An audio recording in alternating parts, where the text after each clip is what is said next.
در خان کہے صوفی افسانہ و افسون بہ، اور اگر تمہارے پاس کوئی بڑی بات نہیں ہے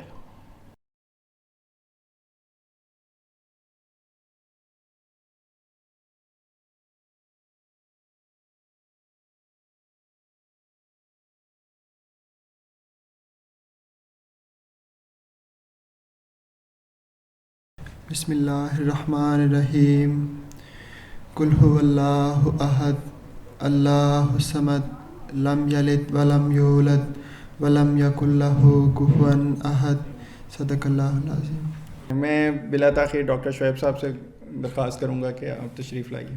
بسم اللہ الرحمن الرحیم۔ السلام علیکم۔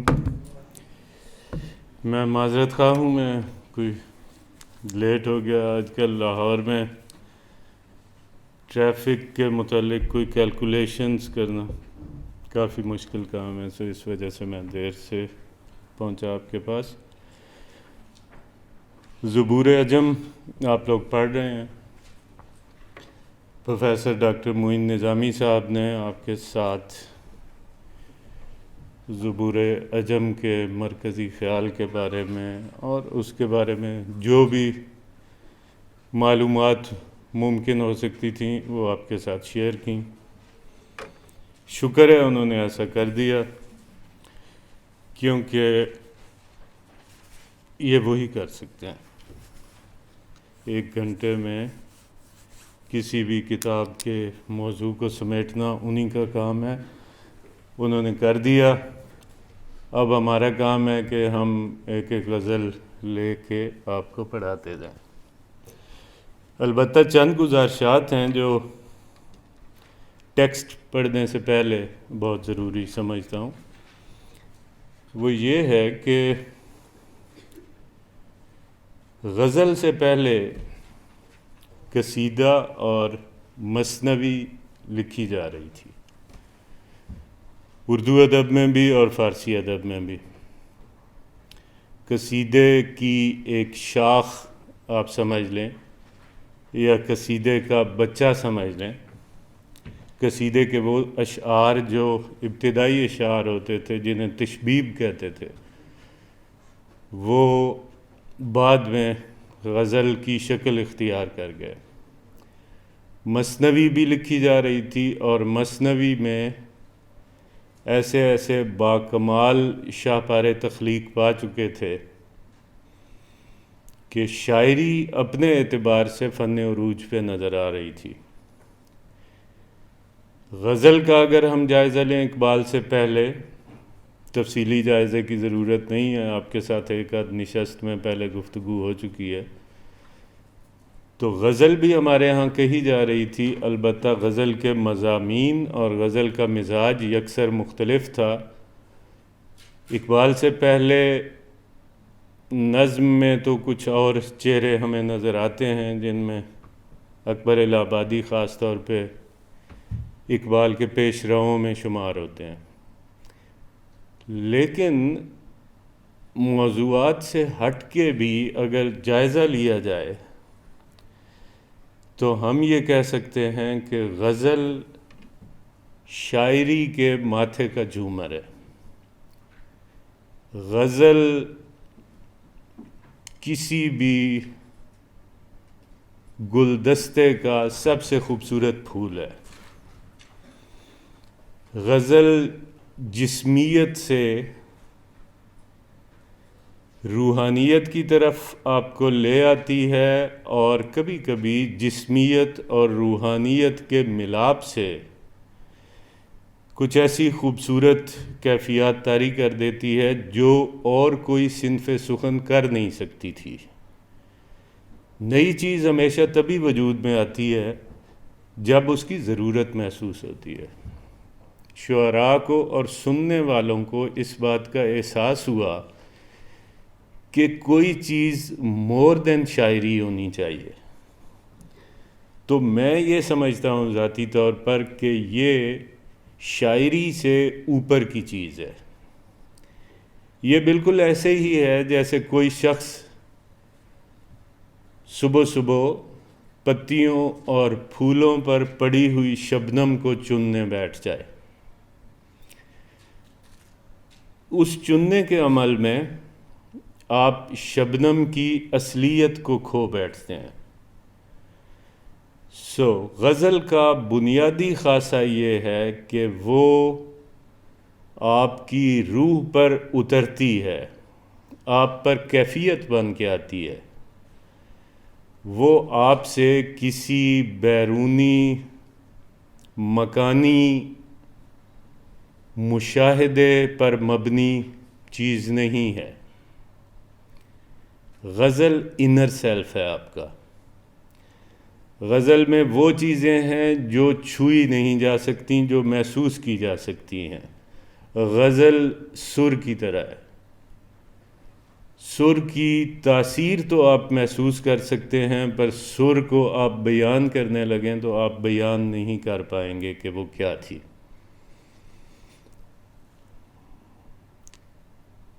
آپ کی علمیت، آپ کی استادانہ چابک دستی، آپ کی فنکاری، یہ سب کچھ آپ سے دوسری شاعری تو کروا سکتی ہے، پر غزل آپ ان چیزوں کی بنیاد پہ نہیں لکھ سکتے۔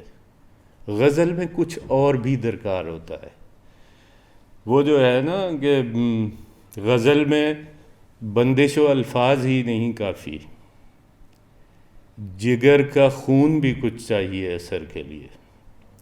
باقی ہر قسم کی شاعری میں آپ خون جگر کیے بغیر مؤثر شاعری کر سکتے ہیں۔ غزل سرگوشی کی طرح ہوتی ہے یا خود کلامی کی طرح ہوتی ہے، یہ تنہائی کی چیز ہے، یہ محسوسات کی دنیا ہے۔ کیا ہے اقبال کا شعر زبور عجم کے بارے میں ہی، اگر ہو ذوق تو خلوت میں پڑھ زبور عجم۔ علامہ اقبال کی باقی ساری شاعری ایسی ہے جو اقبال کہیں یا نہ کہیں آپ کو جلوت میں پڑھتے ہوئے مزہ آئے گا، اور یہ ایسی شاعری ہے جو آپ سے سب سے پہلے خلوت کا تقاضا کرتی ہے، آپ سے چاہتی ہے کہ آپ دنیا ساری سے روحانی رابطہ منقطع کر کے آپ اپنے پاس بیٹھے ہوئے ہوں، آپ تنہائی میں ہوں۔ تنہائی میں جب آپ ہوتے ہیں تو ایک چیز اور آپ کے پاس ہوتی ہے، وہ کون ہوتا ہے؟ اللہ ہوتا ہے۔ آپ کبھی اکیلے نہیں ہوتے، جتنے بھی اکیلے ہو جائیں اللہ آپ کے ساتھ ہوتا ہے۔ جب آپ تنہائی میں ہوتے ہیں، جب آپ اکیلے بیٹھتے ہیں، جب آپ خلوت گزینی اختیار کرتے ہیں، تب آپ کے ساتھ ایک ہستی اور ہوتی ہے جس کا وجود نظر نہیں آ رہا ہوتا، وہ آپ کے خوابوں، آپ کے خیالوں اور آپ کے محسوسات سے متعلق ایک ہستی ہے۔ آپ خود کلامی کریں، آپ خود کلامی نہ کریں، آپ صرف سوچیں، آپ بولیں، ہر صورت میں وہ آپ کی ہمدم ہے، آپ کی ہمراز ہے۔ اقبال کی یہ غزلیات پڑھتے ہوئے آپ کو جو سب سے بڑی اور نمایاں بات محسوس ہوگی وہ یہ ہے کہ علامہ اقبال اپنی ذات سے مخاطب ہے۔ عام طور پر علامہ اقبال اپنی قوم سے مخاطب ہوتے تھے، لوگوں سے، پر بندہ تھک جاتا ہے۔ کوئی بھی ذی شعور آدمی اپنے اندر طاقت جمع کرتا ہے خلوت میں اور اسے صرف کرتا ہے جلوت میں، تبھی مؤثر ہوتی ہے۔ علامہ اقبال کی یہ غزلیات بلا شبہ فن شعر کے اعتبار سے، میں پیغام کے اعتبار سے بالکل نہیں کہہ رہا، پیغام کو آپ چھوڑ بھی دیں، پیغام کے لیے علامہ اقبال کی دوسری شاعری کافی ہے۔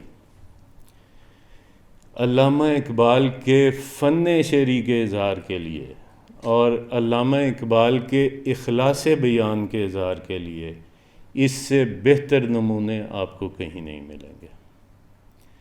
یہ اللہ تعالیٰ کے ساتھ علامہ اقبال کی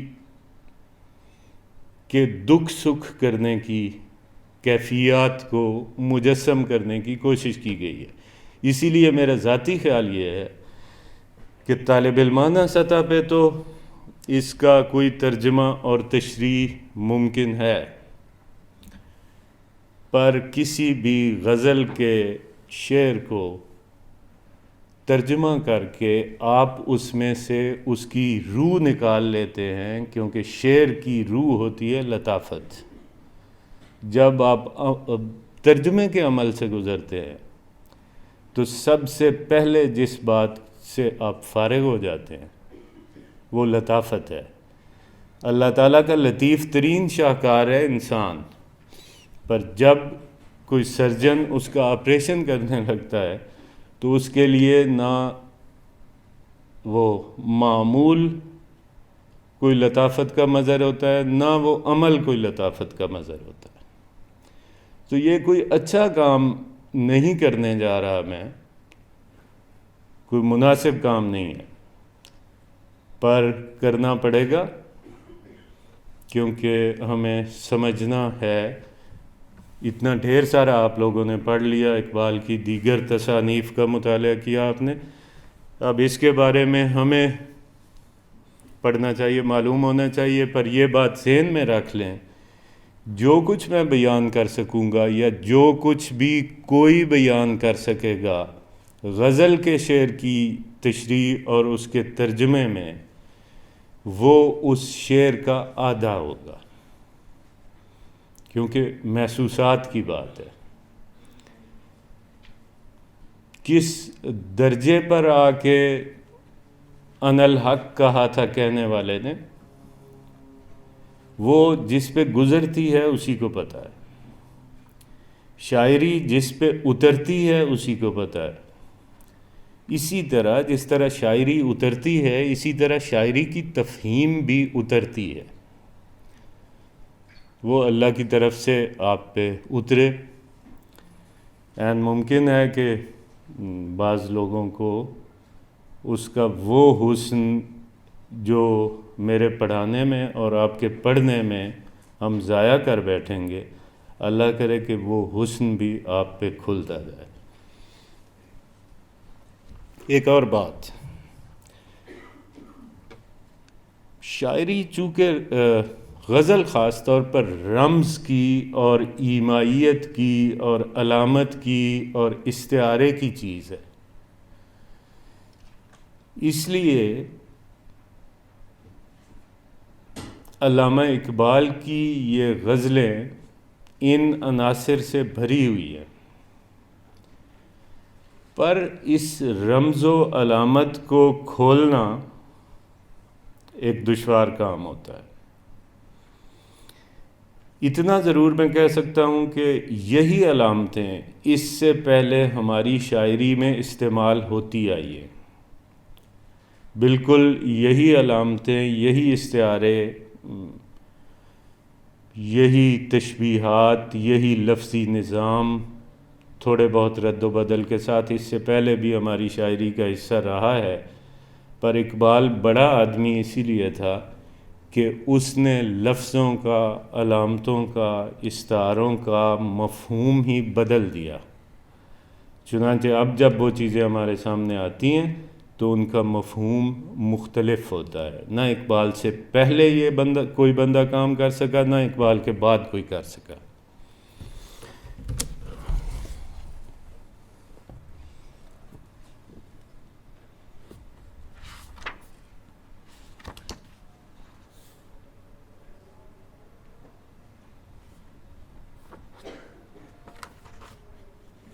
زبور عجم کی غزل نمبر کون سی تھی جی؟ 18. کیا مصرع تھا؟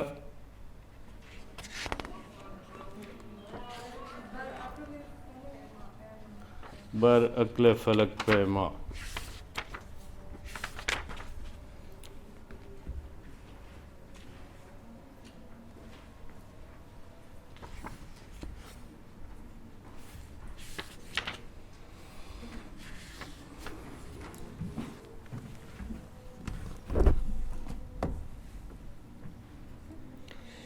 اب تک آپ چونکہ کافی کلام اقبال پڑھ چکے ہیں، سو آپ کو شعر خوانی تو آ گئی ہوگی، آ جانی چاہیے کہ شعر کو پڑھنا کیسے ہے۔ شعر کو اگر صحیح طرح سے پڑھ لیا جائے، شعر خوانی اگر ٹھیک ہو، تو پھر آپ پہ آدھا مفہوم کھل جاتا ہے۔ اور شعر خوانی صحیح کرنے کے لیے، یہ چھیڑ خوانی نہیں ہے، شعر خوانی ہے۔ شعر خوانی صحیح کرنے کے لیے ضروری ہے کہ آپ زیر زبر کا اہتمام پوری طرح کریں۔ میری خواہش تو ہوگی کہ آپ میں سے اگر کوئی شخص یہ دعویٰ کرے کہ میں یہ غزل بڑی اچھی طرح پڑھ سکتا ہوں یا پڑھ سکتی ہوں تو وہ پڑھے۔ شعر پڑھنا ایک ہنر ہے، آنا چاہیے۔ اگر کوئی کہہ سکتا ہے تو ٹھیک ہے، نہیں تو میں خود پڑھتا ہوں۔ ہم کوشش کر سکتے ہیں، دعویٰ نہیں کر سکتے۔ آپ دعویٰ کریں، بسم اللہ۔ بر عقل فلک پیماتر کانا شب خوبا، یک ذرائع درد دل از علم فلاطوبا۔ بے ہے یہ، بہتر۔ آگے کنٹینیو کروں؟ جی جی بالکل کریں۔ دیمغ بچائے بامن اسرار محبت گفت، اشکے کے فروغ خوردی از بادہ گلگوں بے۔ ٹھیک ہے، اور کوئی؟ آنکھوں کے بے تیغ صد کشور دل گیرد، از شوکت دارابہ از فر فریدوں بھی، در دیر مغاں آئی مضمون بلند آور، در خان کہے صوفی افسانہ و افسوں بے۔ ماشاءاللہ، بہت اچھے۔ جی آپ بچے؟ در جوئی روا ما بی منت طوفانی، یک موج اگر خیزد آن موج ز جون ٹھیک ہو جیہون بے۔ ٹھیک ہو گیا، بس سیلی ٹھیک ہو گیا، تھینک یو۔ چلاکی کرتے ہیں نا استاد، ذرا سا لینے کے لیے دوسروں کو کہہ رہے ہیں۔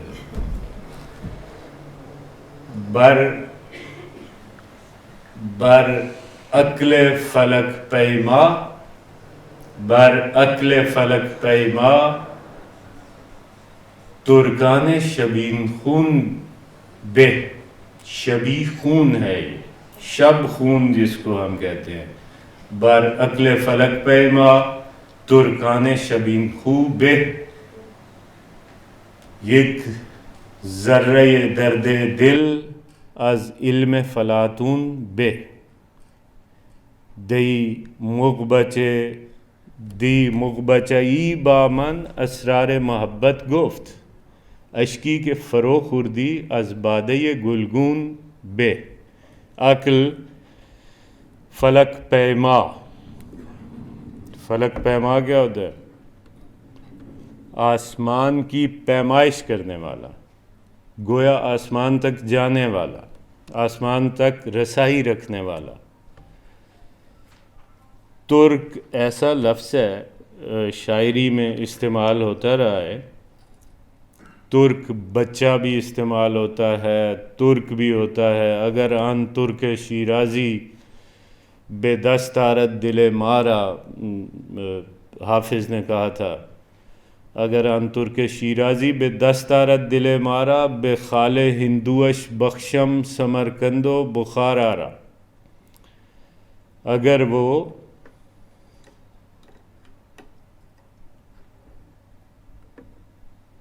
ہمارے دل پہ قبضہ کر لے، وہ ترک بچہ، تو پھر ہم اس کے چہرے پر موجود کالے تل کے بدلے اسے سمرقند و بخارا دے دیں، اسے سلطنت ادا کریں۔ علامہ اقبال نے پیروی کی حافظ کے بہت شدید قائل تھے، حافظ کی فنی صلاحیتوں کے قائل تھے، حافظ کے فن کا اعتراف کیا ہے، پر حافظ کے افکار سے اختلاف کیا ہے۔ یعنی اقبال نے ایک طرف آئیڈیل بنایا اپنا حافظ کو غزل گوئی میں، اس میں سے کافی زمینیں ایسی ہیں جو حافظ کی غزلیں ہیں بنیادی طور پر، ان زمینوں میں غزلیں کہیں، یہ ایک طرح سے اعتراف ہے حافظ کی عظمت کو. اور یہ ہم سب جانتے ہیں کہ علامہ اقبال اس قسم کے فضول افکار کے بالکل قائل نہیں تھے کہ جی کسی کے چہرے پہ موجود ایک تل کے بدلے وہ تخت لاہور اسے عطا کر دیں اور وغیرہ وغیرہ. علامہ اقبال ان چیزوں کے قائل نہیں تھے. تو ترک بچہ بنیادی طور پر محبوب کے لیے استعمال ہوتا ہے، اور اس محبوب کے لیے جو دلیر اور بے باک ہو. محبوب کی کتنی اقسام ہوتی ہیں عام طور پر؟ موٹی موٹی 2 اقسام ہوتی ہیں.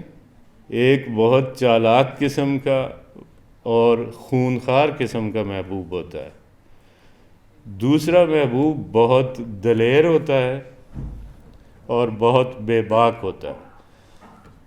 تو یہ جو ترک بچہ ہے یہ در حقیقت یہ استعارہ ہے، محبوب کا متبادل لفظ ہے، اور اس کا مطلب ہوتا ہے بے باک محبوب. تو یہاں جو شب خون زدن ہوتا ہے، حملہ کرنا، شب خون مارنا ہم اردو میں استعمال کرتے ہیں. ہم ایک ٹرم سنتے آئے ہیں کہ دشمن نے رات کی تاریکی میں پاکستان پہ حملہ کیا. تو یہ شب خون مارنا آپ کی لا علمی میں آپ کو ذرا غافل پا کر حملہ آور ہونے کا نام ہے شب خون زدن. تو بر عقل فلک پیما ترکان شبین خون بہ. بہ کا مطلب ہوتا ہے بہتر، اچھا ہے.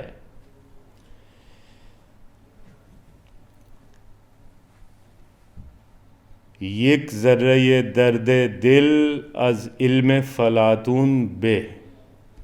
وہی جو پرانا موازنہ شعراء کے ہاں اکثر ان 2 کرداروں کے درمیان جنگ رہی ہے، عقل اور عشق کے درمیان. دوسرے لفظوں میں علوم ظاہری اور توجہات باطنی کے درمیان جنگ رہی ہے. یعنی عقل سے مراد یہ نہیں ہے کہ آپ کو پاگل ہونا چاہیے. یعنی اقبال اس بنیاد پہ عقل کی مخالفت نہیں کر رہے کہ آپ میں سمجھ بوجھ بالکل نہیں ہونی چاہیے، آپ کو بالکل پاگل یا نیم پاگل ہونا چاہیے، اس لیے نہیں کہہ رہے. وہ یہ کہہ رہے ہیں کہ آپ کا سارا انحصار یہ جو مشاہدات ہیں، یہ جو سامنے نظر آنے والی چیزیں ہیں، ان پہ نہیں ہونا چاہیے. اور نمبر 2 عقل کی مخالفت کی بنیاد یہ ہے کہ عقل صرف کیلکولیشنز کرتا ہے، نتیجہ نکال کے آپ کے سامنے رکھ دیتا ہے 2 اور 2 4 ہوتے ہیں. پر میں پہلے تفصیلی گفتگو کر چکا ہوں، یہ 2 اور 2 4 سے اوپر کی شاعری ہے. یعنی میں اگر کہوں کہ زندگی میں کبھی کبھی ایسا بھی ہوتا ہے کہ 2 اور 2 6 ہو جاتے ہیں، تو سمجھ میں آنے والی بات نہیں ہے. ہاں، جس کے کبھی 2 اور 2 4 6 ہوں گے وہ سمجھ جائے گا. لکھنے میں نہیں آئے گا، بولنے میں نہیں آئے گا.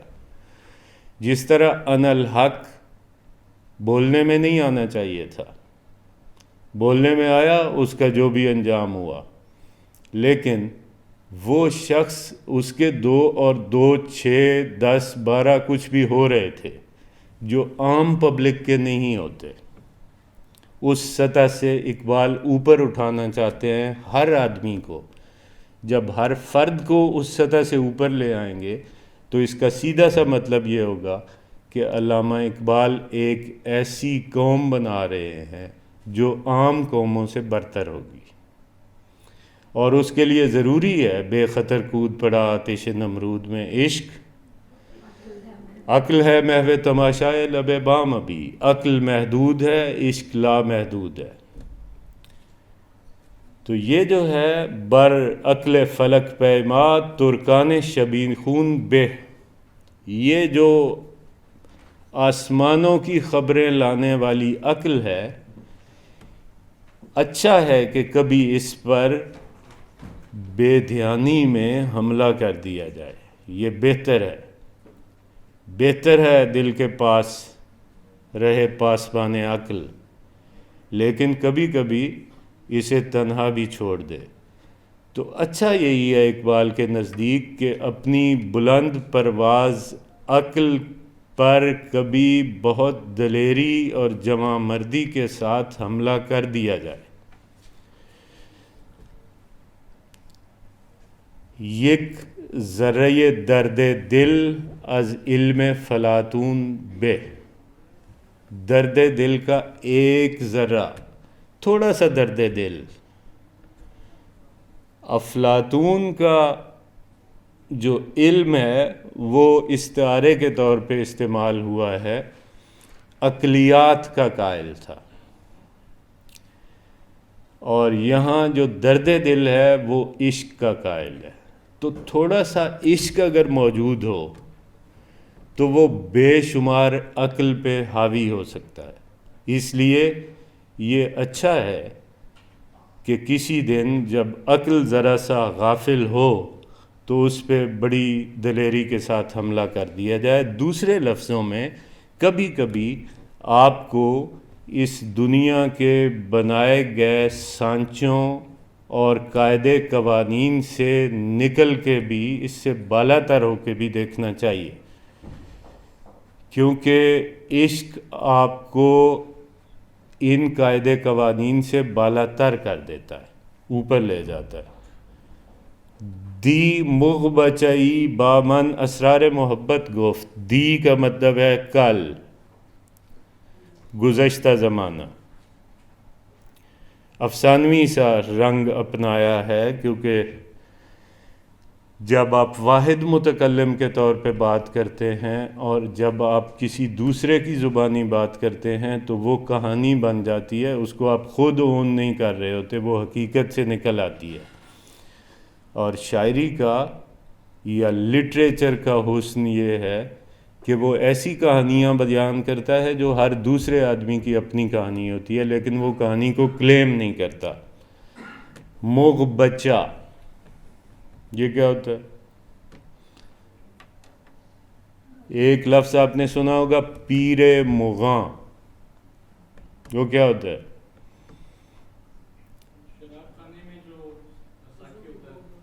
ہاں، ایک زمانے میں جب یہاں بارز ہوا کرتے تھے، شرابیں ملتی تھیں، تو اس زمانے میں سرو کرنے کے لیے کوئی نوجوان لڑکے رکھے جاتے تھے۔ اچھا، آپ دیکھیں کہ یہ جو کہانی ہے پیر مغاں کی حیثیت ہماری شاعری میں اور خاص طور پر صوفیانہ شاعری میں بالکل مختلف مفہوم میں ہے۔ مغ بچہ، پیر مغاں وہ ہے جو مستی کا ٹھیکیدار ہے یا دکاندار ہے، جس کے پاس مستیاں ہیں، جس کے پاس کوئی ایسی بات ہے جو دوسروں کو مست کر سکے، وہی ہمارا مرشد ہو گیا۔ یعنی ہمارے مرشد کے پاس کچھ ایسی صلاحیتیں ہیں جو دوسروں کو دنیا سے کاٹ کے ایک اور فضا میں لے جا سکتا ہے، اور بیچ میں ایک شخص وسیلہ بنتا ہے۔ آپ مرشد کے در پہ گئے ہیں اس سے ملاقات کروانے کے لیے، اس کے پاس بٹھانے کے لیے بیچ میں کوئی وسیلہ درکار ہے، اللہ تعالیٰ تک جانے کے لیے، کسی بھی جگہ یہاں آنے کے لیے آپ کو وسیلہ درکار تھا جس سے ہوتے ہوئے آپ یہاں آئے ہیں۔ تو وہ وسیلہ ہے مغ بچہ جو مستیاں لوگوں کی ٹیبل تک پہنچاتا ہے۔ اب وہ شراب دنیاوی شراب تھی، ایک زمانے میں پیر مغاں دنیاوی شراب کے لیے استعمال ہوتا رہا ہے ہماری شاعری میں، پر جب اقبال نے استعمال کیا تو اس نے شراب معرفت کے منبع کو پیر مغاں قرار دیا۔ یعنی اللہ تعالیٰ کی ذات بھی ہو سکتی ہے، آپ کا مرشد بھی ہو سکتا ہے، نبی کریم صلی اللہ علیہ وآلہ وسلم کی ذات گرامی ہے ہی ہے، اور جو بیچ میں وسیلے ہیں جو یہ مہیا کر رہے ہیں وہ ہیں مغبچے، یعنی پیر مغاں کے چھوٹے۔ تو دی مغبچئی با من اسرار محبت گفت، کل ایک شراب پلانے والے بچے نے مجھے محبت کا بھید بتایا، مجھے محبت کا راز بتایا، اور راز کیا تھا؟ اشکی کے فرو خوردی از بادے گلگون بے، وہ اشک، وہ آنسو، فرو خوردن ہوتا ہے پی جانا، وہ آنسو جو تم نے پی لیا وہ وائن کے ایک جام سے زیادہ بہتر ہے۔ بادے گلگوں، گلگوں پھول کی رنگت والی شراب، یعنی سرخ شراب، وہی انگور کی بیٹی۔ تو مطلب کیا ہوا؟ مطلب یہ ہوا کہ پریشر کوکر آپ نے دیکھا ہے، جب تک اس کو رستہ نہیں ملتا اندر کے پریشر کو تب تک وہ بم ہوتا ہے، تب تک اس میں بڑی جان ہوتی ہے، بڑی قوت ہوتی ہے، اتنی قوت ہوتی ہے کہ وہ اندر پڑی ہوئی کسی بھی چیز کو گلا دیتا ہے اور جیسا آپ چاہتے ہیں ویسا بنا دیتا ہے۔ اب جب آپ نے اس کے اوپر سے پریشر والا وہ چھوٹا سا وٹا ہٹا دیا تو اس کا پریشر ختم ہو گیا۔ یہ انسان کے آنسو یا انسان کا درد یا انسان کی محبت یا انسان کا شوق یا انسان کی طلب یا انسان کا جذبہ، اس کو پکتے رہنا چاہیے۔ جو ہی اس کا اظہار ہو گیا تو آپ کی وہ قوت خارج ہو گئی۔ وہ مستی جو آپ کو اپنا درد دل اپنے اندر رکھ کے ملتی ہے، وہ مستی آپ کو کسی اور چیز سے نہیں ملتی۔ آپ کو کسی بیرونی سہارے کی ضرورت نہیں ہے اگر آپ اپنا درد سنبھال کے رکھتے ہیں۔ درد سنبھال کے رکھنا بہت امپارٹنٹ ہے۔ ایک جگہ ایسی ہے جہاں نہ آپ کو خود کو سنبھالنا چاہیے نہ اپنے درد کو سنبھالنا چاہیے، وہ مقام خلوت ہے۔ اور یاد رہے کہ خلوت میں کبھی آپ اکیلے نہیں ہوتے، وہاں اللہ تعالیٰ ہوتا ہے۔ سو آپ کو اپنا درد سنبھال کے رکھنا ہے ہر ایک سے، سوائے ایک ذات کے۔ اس کے سامنے آپ نے یہ درد بیان کرنا ہے اور وہ آپ کے درد کو، آپ کی جذب کو، آپ کی کیفیت کو دوام دے گا، وہ اس کو بقا دے گا۔ یہ ہے اس کا مطلب۔ یعنی یہ جو ہے نا کہ وہ میں غم دور کرنے کے لیے ڈرگز پہ ہمارے بچے، اللہ تعالیٰ سب کو محفوظ رکھے، لگ جاتے ہیں، جی غم دور کر رہے ہیں، موسیقی سن رہے ہیں، پاگلوں کی طرح اچھل رہے ہیں اور غم دور ہو رہا ہے، اور ڈرگز استعمال کر رہے ہیں، نشوں میں پڑ گئے ہیں، غم دور ہو رہا ہے۔ اس سے تو روگ لگتے ہیں۔ پہلے آپ کی روح متاثر ہوئی تھی، اس سے آپ کا جسم بھی متاثر ہوتا ہے۔ لیکن یہ چیز سہارے کی آپ کو ضرورت ہی نہیں ہوتی۔ آپ نے کبھی خدا کا بندہ دیکھا ہے؟ خدا کا بندہ ایسا ہوتا ہے، وہ ایک عجیب مستی میں ہوتا ہے۔ اس مستی میں ہوتا ہے کہ بادشاہ سلامت اپنے گھوڑے پہ تشریف لاتے ہیں اور گھوڑا اس فقیر کے سامنے کھڑے کر کے پوچھتے ہیں کہ بتاؤ کیا چاہیے تمہیں؟ وہ کہتا ہے سرکار یہ ذرا اپنے گھوڑے کو سائیڈ پہ کر لیں، آپ میری دھوپ روک رہے ہیں، بس مجھے یہی چاہیے۔ یہ مستی ہے، یہ مستی نہیں آ سکتی اگر آپ اظہار کرتے پھریں. اظہار ایک طرح کا دست سوال دراز کرنا ہوتا ہے. جب بھی آپ اظہار کرتے ہیں کسی کے سامنے آپ بھکاری ہوتے ہیں. بھکاری بندے کو صرف اللہ کے سامنے ہونا چاہیے. تو یہ بات اس بچے نے بتائی. بسم اللہ الرحمن الرحیم. تیسرا شعر ہے جی غزل کا. ان فقر کے بی تیغی صد کشور دل گیرد، از شوکت دارا بے، از فر فریدون بے.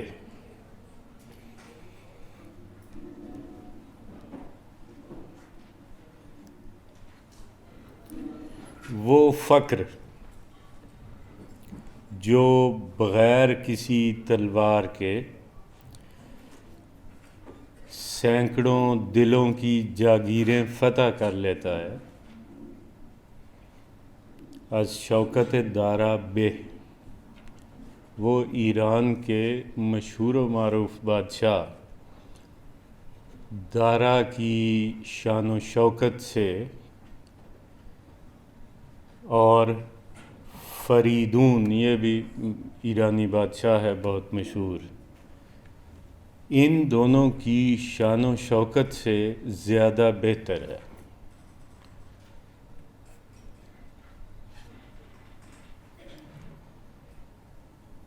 فقر کا لفظ تھوڑا سا وضاحت طلب ہے.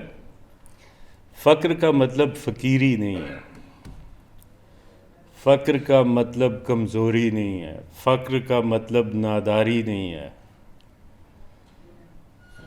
فقر کا مطلب ہے غنا، اور غنا کا کیا مطلب ہے؟ بے نیازی.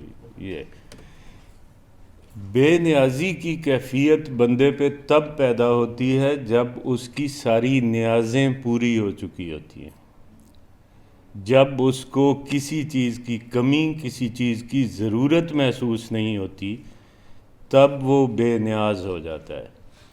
ورنہ ہمیشہ نیاز مند رہتا ہے، ضرورت مند رہتا ہے.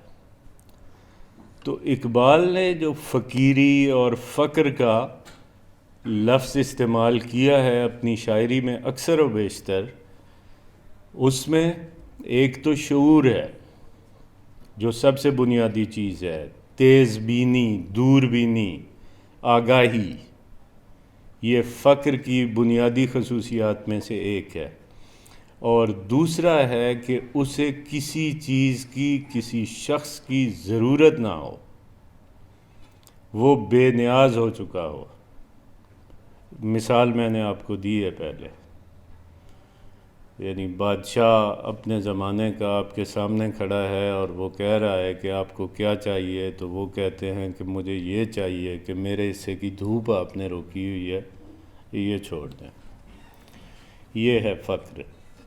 تو اس فقر کے ذریعے سے جب دلوں پہ حکومت قائم ہوتی ہے تو وہ حکومت پائیدار ہوتی ہے جنگ و جدال کے نتیجے میں یا تلواروں کے نتیجے میں حاصل کی گئی فتح سے زیادہ دیر پا اور زیادہ پائیدار ہوتی ہے. کہیں زیادہ اچھی ہے وہ حکومت جو بغیر کسی جبر کے قائم کی جائے. یعنی داتا صاحب نے آ کے یہاں کتنی جنگیں لڑی تھیں. داتا صاحب اسی طرح حکمران ہیں آج بھی. یعنی داتا صاحب کی شان میں کوئی گستاخی کرے کوئی حکمران جا کے، یہ شو آف کرنے کے لیے جا کے حاضریاں لگواتے ہیں، لوگوں کو پتہ چلے کہ جی ہم بڑے معتقد ہیں. اتنا جی بادشاہ اور بھی ہیں نا، جہانگیر بھی مدفن ہے، جی اور وہ قطب الدین ایبک بھی ہے، ادھر تو کوئی فاتحہ ادھر کوئی فاتحہ پڑھنے. عجیب و غریب مثال، میں کوئی 10 دفعہ گیا بادشاہی مسجد علامہ اقبال کے مزار پہ فاتحہ پڑھنے کے لیے، اور بادشاہی مسجد کی ہم سیر وغیرہ کرتے تھے. ایک دن میں اترا تو میں نے دیکھا کہ اس سے زیادہ قریب، علامہ اقبال کا مزار تو ذرا دور ہے سیڑھیوں سے، سیڑھیوں کے بالکل ساتھ ایک اور مزار ہے. جی جی متحدہ ہندوستان کا حاکم، اس کا کسی کو پتہ ہی نہیں ہے. آپ بھی سارے گئے ہوں گے، آپ کو نہیں پتہ ہوگا کہ وہاں بھی ایک قبر ہے. یعنی بادشاہی مسجد کی سیڑھیوں کے اس طرف علامہ اقبال کا مزار ہے، وہ ذرا فاصلے پہ ہے. اس طرف بالکل ساتھ سیڑھیوں کے متحدہ ہندوستان کے گورنر جنرل شاید، جی مطلب آج کا وزیر اعلیٰ قابو نہیں آتا تو اس زمانے کا وزیر اعلیٰ، اس نے حکمرانی کی تلوار کے زور پہ، طاقت کے زور پہ. اس شخص نے حکمرانی کی فقر سے. تو یہ جو حکمرانی ہے یہ زیادہ پائیدار ہے، یہ زیادہ بہتر ہے. نہ مال غنیمت نہ کشور کشائی. کیا ہے؟ ہاں شہادت ہے مقصود و مطلوب مومن. شہادت سے مراد گلا کٹوا دینا نہیں ہے. شہادت سے مراد ہے اس بات کی گواہی دینا اپنے عمل سے کہ اللہ کے علاوہ نہ ہم کسی سے ڈرتے ہیں، نہ کسی سے دبتے ہیں، نہ کسی سے ہمیں کوئی غرض ہے. در دیر مغان آئی مضمون بلند آور، در خانقہ صوفی افسانہ و افسون بہ. علامہ اقبال نے اپنے سارے نظام فکر میں دو طبقوں کو خاص طور پر نشانہ بنایا ہے. ایک جس کا نام انہوں نے ملا رکھا، اور دوسرا یہ صوفی. ان دونوں کو نشانہ اس لیے بنایا کہ جو ملا ہے وہ آپ کو صرف عقلیات کی تعلیم دیتا ہے. ایک زمانے میں، خاص طور پہ اقبال سے پہلے کے زمانے میں، یہ جتنے علوم عقلی تھے یہ بہت زیادہ رائج ہو گئے تھے. علم کلام اور فقہ اور اس طرح کی اصل کو چھوڑ کے فرع میں داخل ہو گئے تھے. ان کو اس لیے نشانہ بنایا کہ وہ آپ کے اندر سے عشق جو تجربہ کرواتا ہے، عقل تجربہ نہیں کرواتا، عشق تجربہ کرواتا ہے. جب تجربہ ہوتا ہے تب آپ آگے بڑھ سکتے ہیں. ملا کے خلاف اس لیے تھے اور صوفی کے خلاف اس لیے تھے کہ صوفی تعویذ کے ذریعے سے یا دم کے ذریعے سے آپ کو سلاتا تھا. صوفی یہ نہیں کہتا تھا کہ بھائی جان اگر آپ کی ٹانگوں میں درد رہتی ہے تو آپ سے گزارش ہے کہ آپ روزانہ 3 کلومیٹر یا کم از کم 45 منٹس تیز جاگنگ کریں تو آپ کی یہ درد ٹھیک ہو جائے گی، آپ کے مسلز مضبوط ہو جائیں گے. وہ یہ نہیں کہتا تھا، وہ کہتا تھا یہ دم کرو آرام آ جائے گا. آپ سے عمل کی صلاحیت یہ دو ادارے چھین رہے تھے، اور یہ دو ادارے ہی کسی قوم کی برتری، مضبوطی کا سبب بھی بن سکتے ہیں اور کسی قوم کے زوال کا سبب بھی بن سکتے ہیں. ہمارے زوال کا سبب آج تک ہمارے ان پڑھ علماء اور بے عمل صوفی. یعنی نبی کریم صلی اللہ علیہ وآلہ وسلم تھر تھر کانپتے تھے کہ میری کوئی نماز قضا نہ ہو جائے، اور ان کی وہ خاص کرم ہے ان پہ.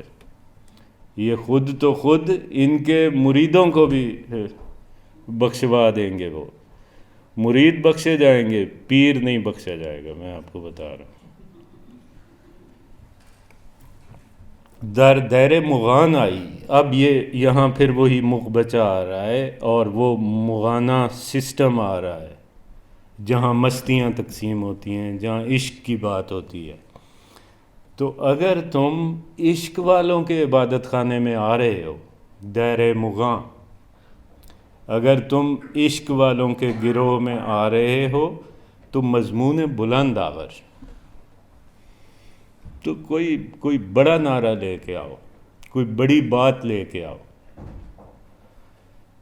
در خان کہے صوفی افسانہ و افسون بہ، اور اگر تمہارے پاس کوئی بڑی بات نہیں ہے اور یہ تم نے افسانوی باتیں ہی کرنی ہیں اور تم نے یہ پھونکوں شوکوں اور دم درود پہ ہی کام چلانا ہے، تو پھر اس کے لیے مناسب جگہ یہ نہیں ہے، عشق والوں کے پاس آنے کی ضرورت نہیں ہے۔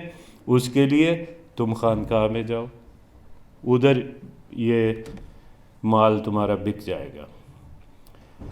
آج کل تو چکر ہی سارا مال کا ہے۔ در جوئے روان ماہ بی منت طوفانی، جو کہتے ہیں ندی کو، جوئے روان چلتی ہوئی ندی۔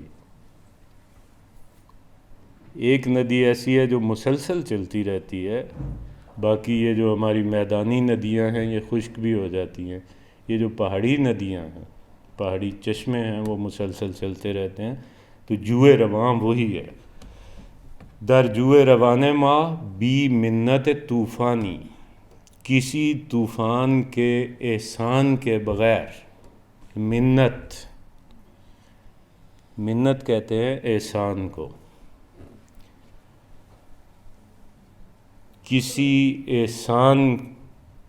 کسی طوفان کے احسان کے بغیر، یک موج اگر خیزد ان موج ز جیہون بہ، ایک موج بھی اگر اٹھے، ایک لہر بھی اگر پیدا ہو جائے تو وہ کس سے بہتر ہے؟ دریائے جیہوں کی روانی سے کہیں زیادہ بہتر ہے۔ اب بات وہی کر رہے ہیں، کسی کا احسان نہیں لینا آپ نے، کسی کے مرہون منت نہیں ہونا، کسی کے زور پہ نہیں چلنا، اپنی بنیادوں پر، اپنی سوچ کی بنیاد پر، اپنی فکری اساس پر، اپنے جذبے کے تحت اگر آپ کھڑے ہو سکیں تو آپ کا ایک قدم بھی 100 قدم کے برابر ہے۔ آپ کا چھوٹا سا کام بھی بہت بڑا کام شمار ہوگا۔ اور اگر آپ کسی کا احسان اٹھاتے ہیں، احسان صرف اللہ کا، غیر اللہ کا احسان اگر آپ اٹھاتے ہیں تو آپ شہنشاہ بھی بن جائیں تو آپ نے گدائی کر کے شہنشاہی دی ہے۔ سو کسی کا احسان آپ نے نہیں اٹھانا۔ اقبال یہ کہہ رہے ہیں، اپنی دنیا آپ پیدا کر اگر زندوں میں ہے، خود کو پہچانے، اپنی صلاحیتوں کا، اپنی توانائیوں کا، اپنی حیثیت کا، اپنے امکانات کا ٹھیک تعین کرے۔ اور اگر آپ نے کر لیا ایسا تو پھر آپ کو پتہ چلے گا کہ آپ خدا سے کوئی کم طاقتور اور با اختیار نہیں ہیں، آپ تقریباً خدا ہوتے ہیں۔ مثالیں ہیں، یہ کنکر تم نے نہیں پھینکے، ہم نے پھینکے ہیں، اور تم ہاتھ ہے اللہ کا، بندہ مومن کا ہاتھ، اس کے پیچھے بھی وہی ہے۔ جو لوگ سودا کر لیتے ہیں اپنی زندگیوں کا، میں ان کے ہاتھ بن جاتا ہوں جن سے وہ کام کرتے ہیں، میں ان کی آنکھیں بن جاتا ہوں جس سے وہ دیکھتے ہیں۔ تو پھر جن آنکھوں سے اللہ دیکھ رہا ہو، جن ہاتھوں سے اللہ کام کر رہا ہو، وہ کیا ہوتا ہے یہ اگر بندہ کہہ دے تو پھر وہی ہوتا ہے جو منصور کے ساتھ ہوا تھا۔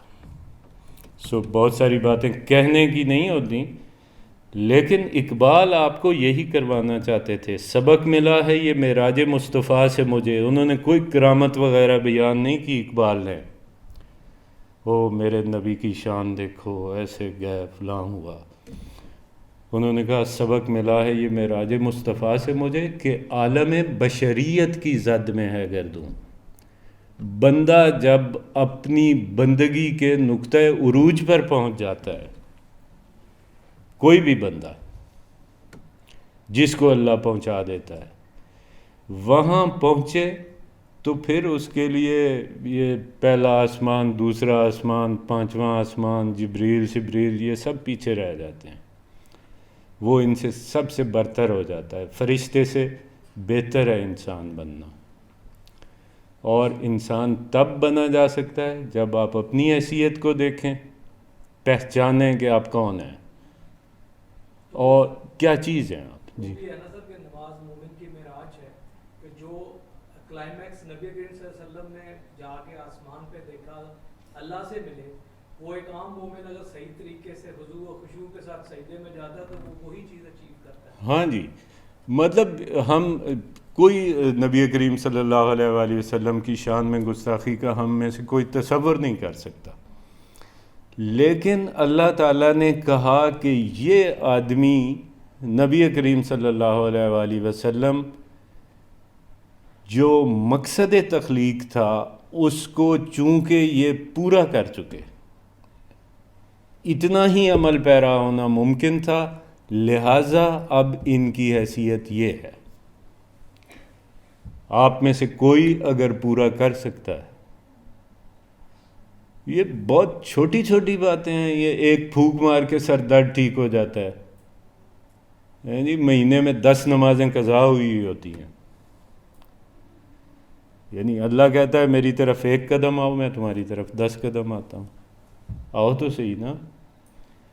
تو اگر ہم پہچانیں گے اپنے آپ کو تو پھر ہی ہم اللہ کی طرف جائیں گے. اللہ کو تب پہچانیں گے اگر خود کو پہچانیں گے.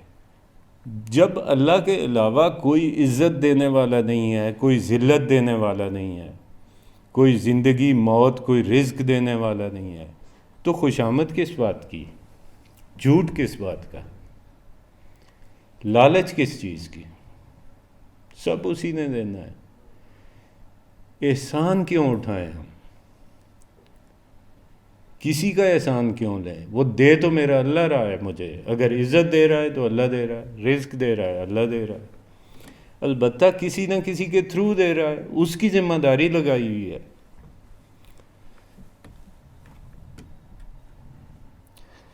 سیلی کے تو آوردی در شہر نمی گنجد،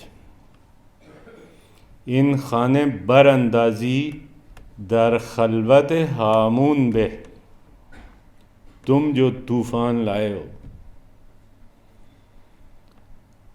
در شہر نمی گنجد، تمہارے اندر جو طوفان برپا ہے، تم جو طوفان لائے ہو، تم نے جو طوفان اٹھایا ہے. سیل کہتے ہیں طوفان کو، اسی لیے سیل آب یعنی سیل آب، پانی کا طوفان وہ سیلاب ہوتا ہے. سیلی کے تو آوردی تم جو طوفان لائے ہو، در شہر نمی گنجد، گنجائش اسی سے ہے، گنجیدن مصدر، سما جانا، گنجائش ہونا. جو طوفان تم اٹھا کے لائے ہو، جو طوفان تم نے برپا کیا ہے، وہ شہر میں سما نہیں سکتا. ان خانے براندازی در خلوت ہامون بے. یہ ہامون کیا ہے؟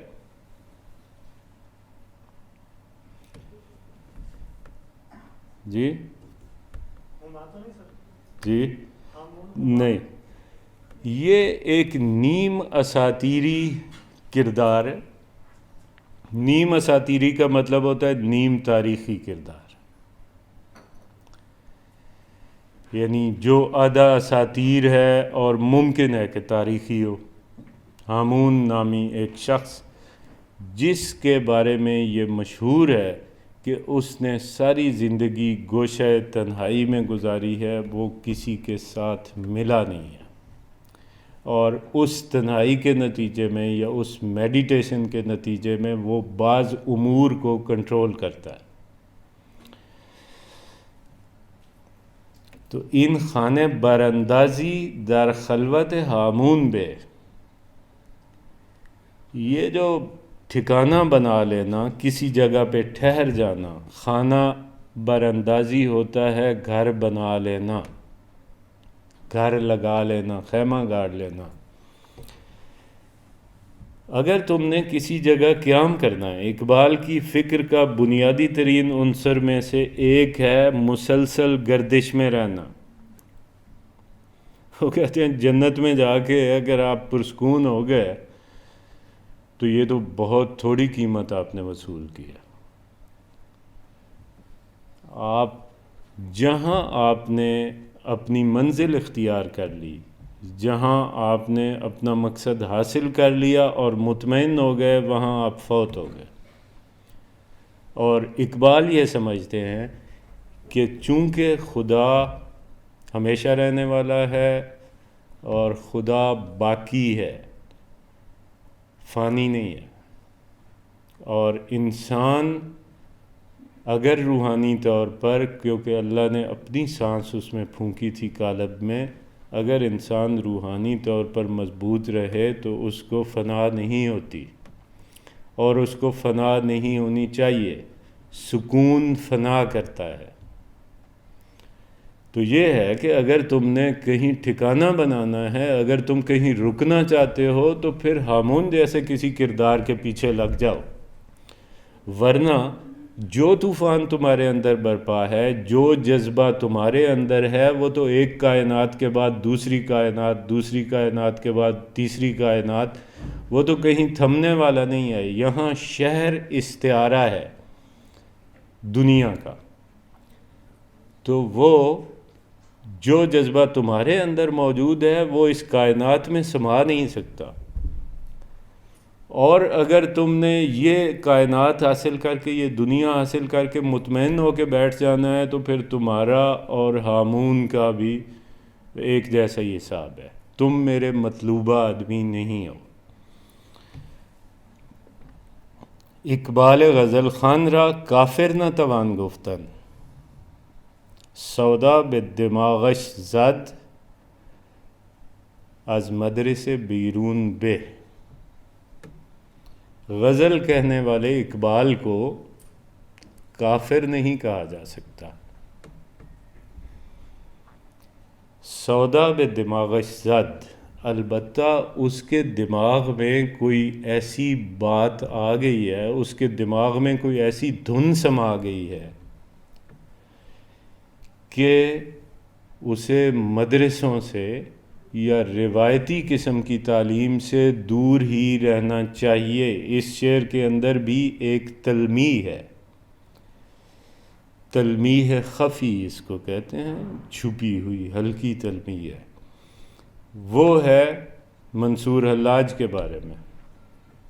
آپ کو پتہ ہے بہت بڑے مدرس تھے، بہت بڑے محقق تھے، بہت بڑے معلم تھے، مدارس سے وابستہ تھے، بہت زیادہ ان کے عقیدت مند تھے اور بہت زیادہ طالب علم تھے۔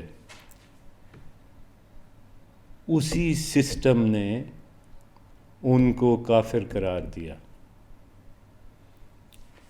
لہٰذا کوئی بھی بڑا دماغ، کوئی بھی بڑی سوچ جو عام پبلک کے لیے قابل قبول نہیں ہے، وہ سوچ رکھنے والوں کو اس اجتماع سے الگ ہو جانا چاہیے، ورنہ وہ اس کے ساتھ ایسا ہی کریں گے جیسا منصور حلاج کے ساتھ کیا تھا۔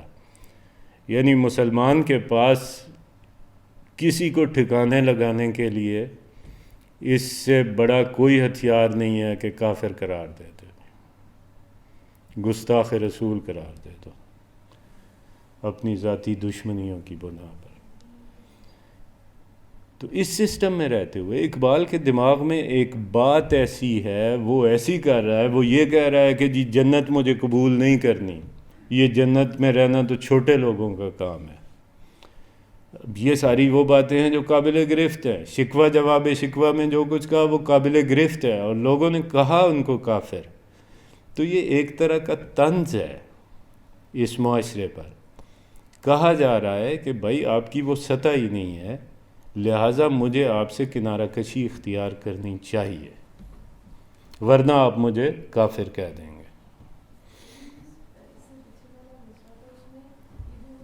ٹرانسلیشن لکھی ہوئی ہے اس میں انہوں نے لکھا ہے کہ وہ سیلاب عشق کا طوفان سے جو لے کر آیا ہے اس کی شعر میں گنجائش نہیں ہے. اور اس کے بعد لکھا ہوا ہے جس عشق کا تذکرہ تو کر رہا ہے یہ گھر برباد کرنے والا ہے اس سے سیلاب بہتر ہے. اس کا کیا مطلب ہے؟ دیکھیں جی میں آپ کو لفظی ترجمہ بتاتا ہوں ایک دفعہ.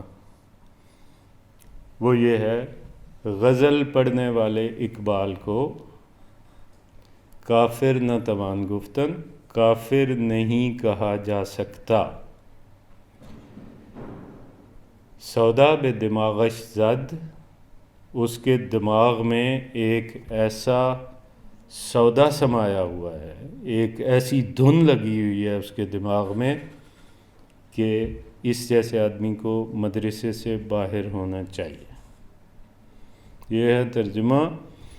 اپنے طور پر یہ عجیب و غریب چیز ہے. ایک تو یہ ہے کہ لٹریچر میں آپ کوئی بھی ڈیفینیشن ایگزیکٹ طے نہیں کر سکتے. دوسرا یہ ہے کہ ترجمہ کرتے ہوئے جب آپ بریکٹ میں لکھتے ہیں نا تو اپنی طرف سے آپ کچھ سمجھانے کی کوشش کر رہے ہوتے ہیں. اور نبی نے کیا دعا کی؟ رب شرح لی صدری, اے اللہ میرا سینہ کھول دے. دعا کون کر رہا ہے؟ نبی. وَيَسِّرْ لِي امری, اور میرا کام آسان کر دے. آگے کیا ہے؟ وَاحْلُلْ عُقْدَةً مِّن لِسَانِی, میری زبان پر پڑی ہوئی گرہ کھول دے. پھر بھی ابھی رکے نہیں ہیں. یفقہوا قولی, تاکہ وہ میری بات سمجھ سکیں. یعنی یہ ممکن ہے کہ مجھے بات سمجھ آئی ہوئی ہو میں بیان نہ کر سکوں.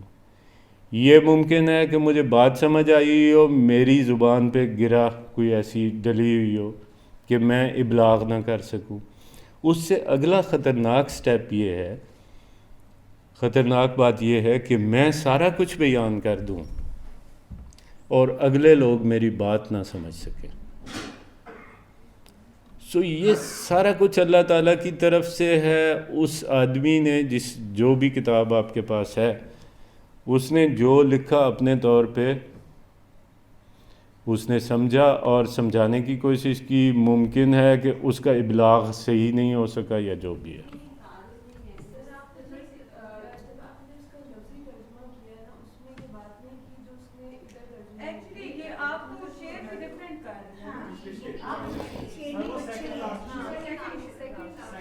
سیلی کے تو آوردی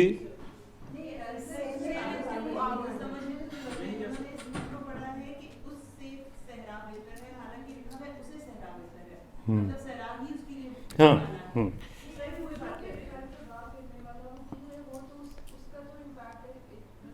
وہ میرے خیال سے ہامون کے بارے میں کہہ رہے ہیں.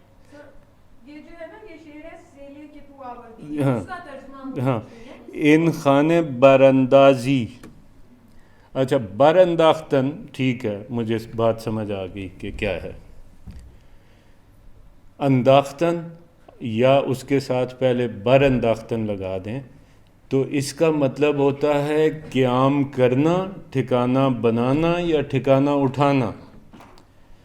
جس طرح آموختن ایک لفظ ہے اس کا مطلب ہے سیکھنا اور سکھانا.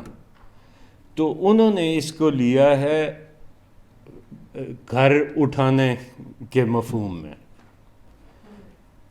یعنی اس کو پھر انہوں نے آگے چل کے کر لیا کہ جس کا گھر ہی اٹھ گیا ہو اس کا مطلب ہے اس کا گھر برباد ہو گیا. میں اس کو یوں لے رہا ہوں کہ ٹھکانہ لگانا, کیونکہ میرے نزدیک اقبال کی سوچ قیام کے خلاف ہے. تو یہ ہے آپ کی میننگ جو جس طرح سے آپ چل رہے ہیں دیٹ از ویری لاجیکل اور برین اس کو ایکسیپٹ کر رہا ہے. ہاں میں اسی انہوں نے جس طرح انٹرپریٹ کیا ہوا ہے ہو سکتا ہے. یہ جو اب آگے ہم پڑھنے لگے ہیں یہ غزل نہیں ہے, یہ اصل میں نظم ہے. غزل میں شمار ہوئی ہوئی ہے, پتہ نہیں کیوں الگ عنوان اس کو نکالنا چاہیے تھا. اس کو کہتے ہیں مستزاد, جس میں ایک مصرع زائد ہوتا ہے اصل وزن سے.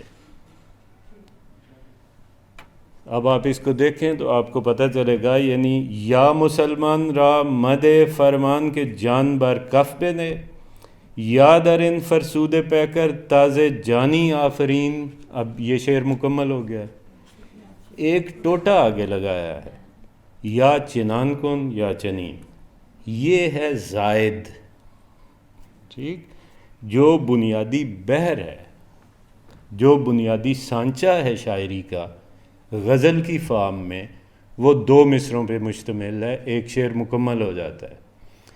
اس کا اصناف سخن میں اس کو الگ رکھا گیا ہے اور اس کا نام ہوتا ہے مستزاد، میم سین تے ز الف دال. یعنی وہ غزل یا شاعری کا وہ ٹکڑا جس میں 1/4 اضافہ کیا گیا ہو یا کچھ زائد ڈالا گیا ہو. تو یہ غزل ہم اس کو نہیں کہہ سکتے، یہ نظم ہے، اور مستزاد اس کا عنوان ہونا چاہیے. اور یہ غزل کی خصوصیت عام طور پر نظم سے مختلف ہوتی ہے، لیکن اقبال چونکہ ایک پیغام کے حامل شاعر ہیں، اس لیے ان کی ساری غزلوں کو آپ غزل مسلسل کے طور پر بھی پڑھ سکتے ہیں. انہوں نے ایک پیغام دینا ہے. اب یہ وہی بات ہے جس پہ گرفت مسلمان کر سکتے ہیں، چونکہ مسلمانوں کو گرفت کرنے کے علاوہ اور کچھ آتا نہیں ہے. خود پہ نہیں گرفت کرنی، دوسروں پہ. شکوہ جواب شکوہ سے زیادہ خطرناک یہ اشعار ہیں. ذرا دیکھیں آپ، اللہ تعالیٰ سے مخاطب ہو کے یہ سب کچھ کہہ رہے ہیں. آپ یہ بھی دیکھیں کہ عظمت انسانی کا بیان ہے اس غزل میں. یعنی انسان فطرت کو ڈکٹیٹ کر سکتا ہے. یہاں یہ میسج دے رہے ہیں، انسان اپنی لوح تقدیر پہ خود لکھ سکتا ہے. انسان اللہ تعالیٰ کو کہہ سکتا ہے کہ ایسا کرو، ایسا نہ کرو. نبی کریم صلی اللہ علیہ وآلہ وسلم کی ایک حدیث مبارکہ ہے، وہ جس میں اس مشہور واقعے میں جس میں نبی کریم صلی اللہ علیہ وآلہ وسلم نے اس عورت کے ہاتھ کاٹنے کا حکم دیا اور ساتھ یہ ارشاد فرمایا کہ مجھے خدا کی قسم اگر محمد کی بیٹی فاطمہ بھی ایسا کرتی تو اس کے ہاتھ کاٹ دیے جاتے. اس کا بھائی کھڑا ہوا جو ظاہر ہے کہ بہت پریشانی میں تھا. اس نے کھڑے ہو کے کہا، اور عرب تھا وہ بھی، کوئی عرب تو پھر عرب ہوتے ہیں. اس نے تلوار نکالی اور اس نے کہا کہ اس کے ہاتھ نہیں کاٹ سکتے. آپ کو پتہ ہے کہ اس واقعے میں اس عورت کے ہاتھ نہیں کٹے، اور نبی کریم صلی اللہ علیہ وآلہ وسلم نے فرمایا کہ بیٹھ جاؤ، اور ساتھ آپ نے کہا کہ کچھ الجھے ہوئے بالوں والے اور پھٹے پرانے کپڑوں والے لوگ ایسے ہوتے ہیں جو اگر کسی بات پر قسم کھا لیں تو اس کو پورا کرنا اللہ اپنے اوپر واجب کر لیتا ہے. اس کا مطلب یہ ہے کہ انسان ڈکٹیٹ کر سکتا ہے اگر وہ انسان ہے. یہ جو چھپکلی سے ڈرتا ہے، کاکروچ سے ڈرتا ہے، باس کی خوش آمدیں کرتا ہے، جو اپنے بچوں کو جگا نہیں سکتا کہ کہیں مائنڈ نہ کر جائے، اماں میں ابھی تو سوئی ہوں، نماز کے لیے آپ اٹھا نہیں سکتے، وہ تو کوئی انسان نہیں ہے.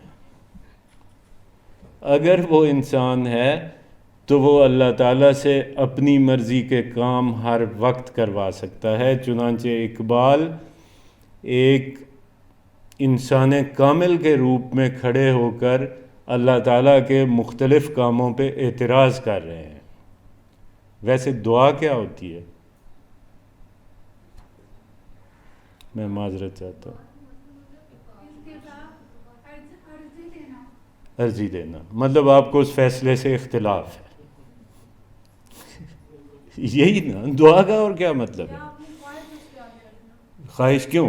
اسی لیے رکھ رہے ہیں نا کہ آپ کو وہ نہیں چاہیے جو وہ دینا چاہ رہا ہے، یا آپ کو اس فیصلے سے اختلاف ہے، یا آپ کو پسند نہیں ہے. دعا یہی کچھ تو ہے. تو اگر وہ آپ کی دعا سن لیتا ہے، اور یہ بھی ہے سر کہ دعا جو ہے عبادت کی روح ہے. ہاں روح ہے. نبی کریم صلی اللہ علیہ وآلہ وسلم نے فرمایا اپنے جوتے کا یہ پیچھے والا تسمہ بھی اگر تم ٹھیک کروانے جاؤ تو دعا کر لیا کرو. دعا اظہار عجز ہے، اظہار بے بسی ہے. تم میری ماں کو مارنے لگے ہو، میری ماں کی جان لینے لگے ہو، اگر تم مجھے انارکلی میں یا گلبرگ میں یا کہیں بھی نظر آ سکتے ہوتے تو میں تم سے پوچھتا، میں دیکھتا تم کیسے میری ماں کی جان لیتے ہو. اب میں بے بس ہوں.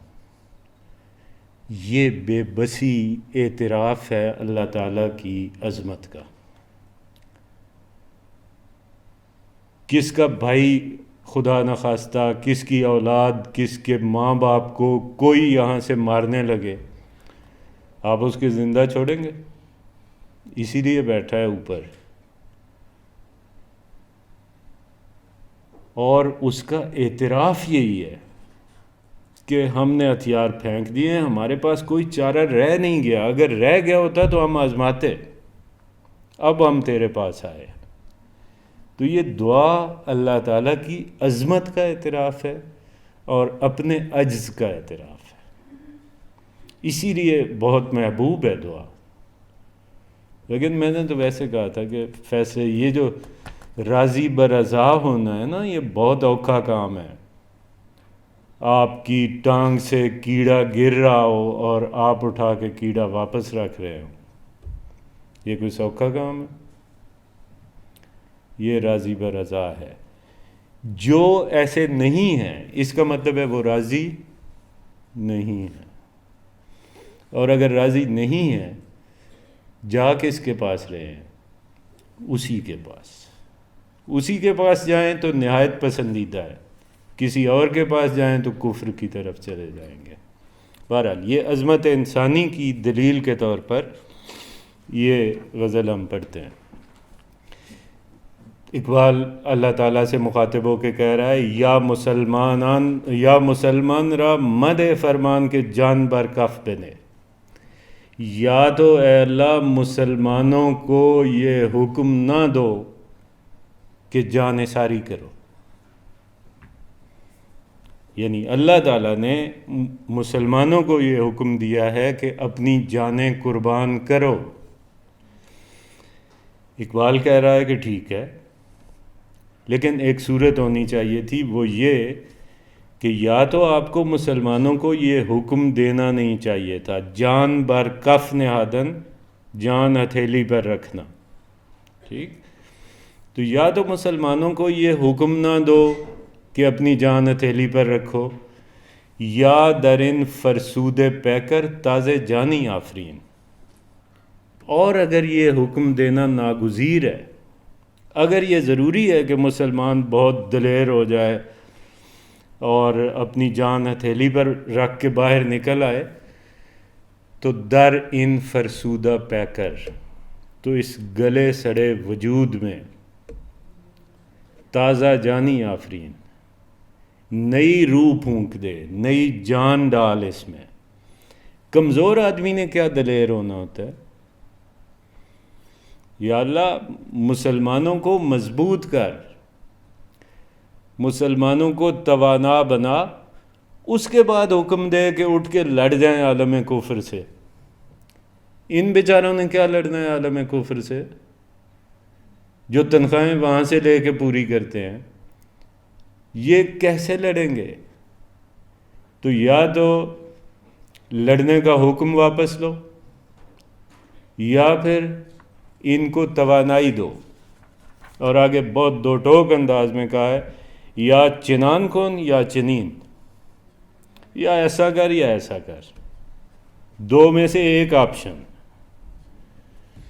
یہ کوئی طریقہ نہیں ہے کہ بندے کو ویسے نہ آپ نے دولت دی ہے، نہ آپ نے عزت دی ہے، نہ آپ نے کوئی حیثیت دی ہے، اور آپ اوپر سے بزید ہیں او ہو جھوٹ نہیں بولنا چاہیے، خوش آمد نہیں کرنی چاہیے، دلیر ہونا چاہیے. بھائی رات کو روٹی لے کے گھر جانا ہے، باس نوکری سے نکال دے.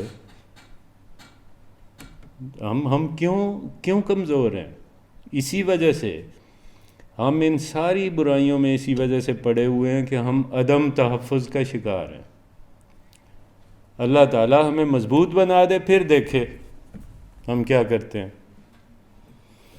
یا برحمن را بے فرما نو خدا بندی تراش، یا خود اندر سینہ زناریان خلوت گزین. اور پچھلا تو جو تھا وہ مسلمانوں کے متعلق تھا، اب یہ کہہ رہے ہیں کہ ہندوؤں کو، برہمنوں کو یہ اجازت دے دو، یا تو ہندوؤں کو یہ فرماؤ اے اللہ پاک کہ وہ اپنے لیے کوئی اللہ تلاش کر لیں، اپنا کوئی اللہ بنا لیں، انہیں یہ اجازت ہو، ان بیچاروں کی گرفت نہ ہو اس بات پہ اگر انہوں نے اپنے اللہ تراشے ہیں تو انہیں تراشنے دے، انہیں باقاعدہ اجازت دے کہ وہ اپنا بت تراشیں. یا خود اندر سینہ یہ زناریان خلوت گزین، یا پھر تو قادر ہے ہر چیز پہ، تو ان کے دل میں گھر بنا لے، تو خود ان کے دل میں داخل ہو جا، ان کے دل کی دنیا بدل دے. کیونکہ وہ مجبور ہیں، جو برہمن کے ہاں پیدا ہوا وہ برہمن ہے.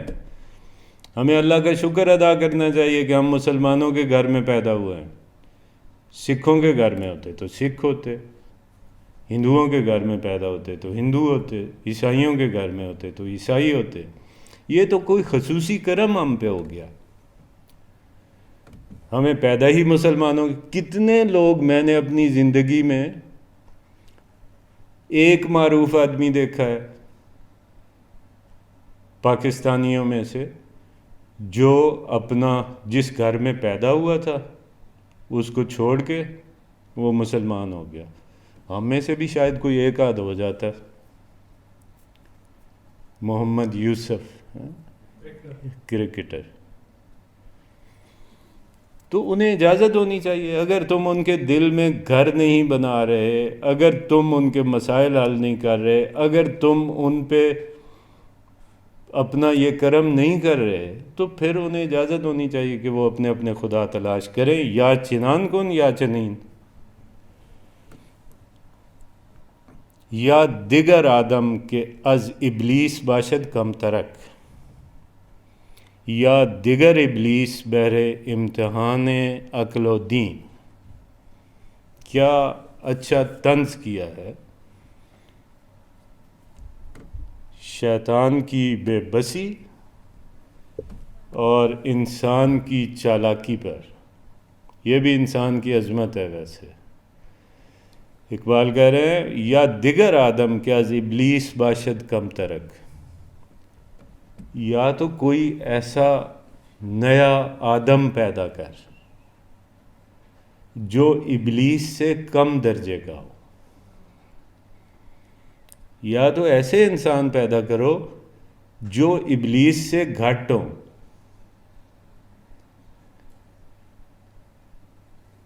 یا دیگر ابلیس، یا پھر کوئی اور شیطان پیدا کرو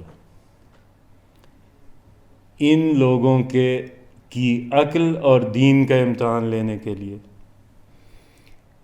کہنا یہ چاہتے ہیں کہ جی آپ کا بنایا ہوا شیطان تو فارغ ہو چکا،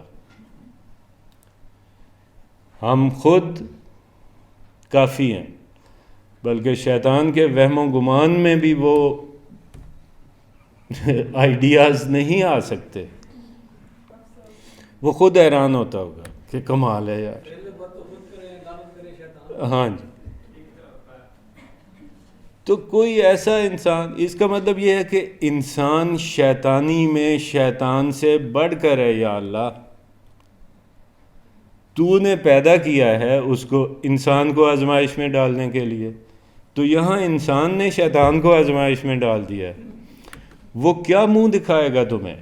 یعنی ڈیوٹی پہ فارغ بیٹھا رہتا ہے، جیسے ہم سارے اپنے اپنے دفتروں میں بیٹھے رہتے ہیں، حاضری لگوائی ادھر بیٹھے رہے جی، چیئر پہ بیٹھے ہیں. شیطان بھی فارغ بیٹھا ہے. ہم میں سے ہر آدمی اس کی ذمہ داریاں نبھا رہا ہے. تو یا تو کوئی تگڑا شیطان پیدا کر، یا ناخن کھانے بند کر.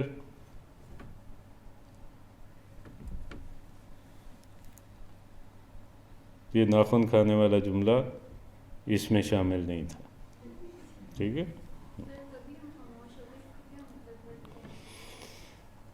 ہاں، کھا پی کے آنا چاہیے گھر سے.